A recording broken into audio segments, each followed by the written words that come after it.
दिल में हो अगर हौसला और उम्मीद तो फिर कोई आपका कुछ नहीं बिगाड़ सकता है। जय हो खाटू नरेश महाराज की।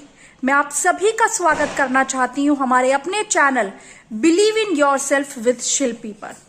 गाइस, आज मैं फिर आप लोगों के सामने एक मोटिवेशनल वीडियो के साथ ही आई हूं।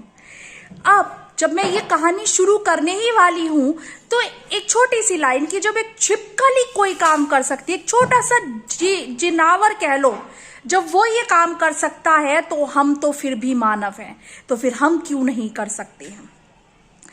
एक बार जापान की ये घटना है। जापान में एक आदमी अपने घर को दोबारा से रेनोवेट करवा रहा था, नवीनीकरण कर रहा था उस घर की। तो वहां पर वो अपने घर की दीवारों को तोड़ रहा था। अब जापान में जो दीवारें होती हैं वो लकड़ियों की दीवारें होती हैं, तो बीच बीच में ना जगह होती है, ठीक है। यानी हम कह सकते हैं कि दीवारें अंदर से पोपली होती हैं, खाली होती हैं।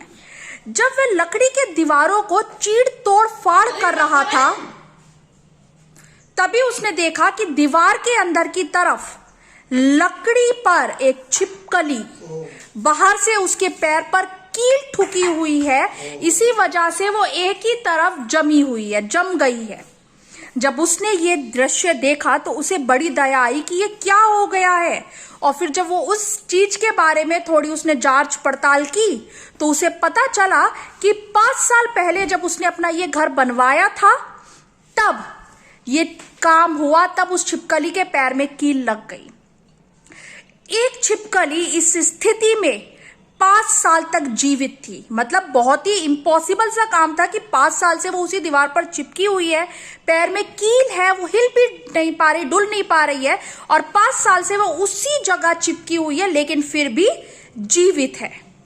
उसकी समझ से सब परे था कि जिसका एक पैर चिपका हुआ है, कील से ठुका हुआ है, वो कैसे जीवित रह सकता है। उसने ये देखने के लिए कि छिपकली अब क्या करती रही है या उसको कैसे भोजन मिलता रहा, उसके लिए वो सोच ही रहा था कि अचानक से दूसरी छिपकली उस पहली छिपकली के पास आई और अपने पैरों में भोजन दबा के लाई, और उस पहली फंसी हुई छिपकली को उसने वो भोजन कराया। उसका दिल दहल सा गया, सन रह गया वो कि कैसे एक छिपकली जिसका एक पैर कील से ठुका हुआ था, दूसरी छिपकली पिछले 5 सालों से लगातार उसे भोजन करा रही है, खाना खिला रही है। अद्भुत। दूसरी छिपकली ने अपने साथी के बचने की उम्मीद नहीं छोड़ी थी। वह पहली छिपकली को पिछले 5 सालों से लगातार भोजन करा रही थी। अब हमारा क्वेश्चन यही है कि जब एक जीव जंतु इस बारे में सोच सकता है तो हम तो फिर भी मानव है, फिर भी प्राणी है जिसके पास दिमाग है, भगवान ने बुद्धि भर भर के दी है जिसको।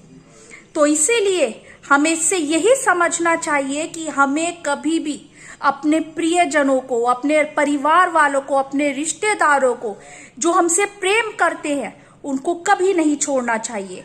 कभी भी उन्हें तकलीफ में, जब उन्हें हमारी जरूरत हो, हमें तब कभी भी उन्हें अपनी पीठ नहीं दिखानी चाहिए। और सबसे बड़ी बात, अपने आप को महाज्ञानी और महाबुद्धिमान तो कभी नहीं समझना चाहिए। हम सौभाग्यशाली हैं, बहुत ही ज्यादा लकी है कि हमें रिश्तेदार, परिवारजन सब मिले हैं। इसीलिए हमें सबको साथ में लेके चलना चाहिए, सबकी कमियों को एक्सेप्ट करना चाहिए, क्योंकि सारी उंगलियां बराबर नहीं होती है, तो सबको मिलजुल कर रहना चाहिए। तो मुझे उम्मीद है कि आप लोगों को ये वीडियो अच्छी लगी होगी। अगर अच्छी लगी हो तो प्लीज लाइक करें, शेयर करें, कमेंट करें और मेरे चैनल को भी सब्सक्राइब करें। राधे राधे।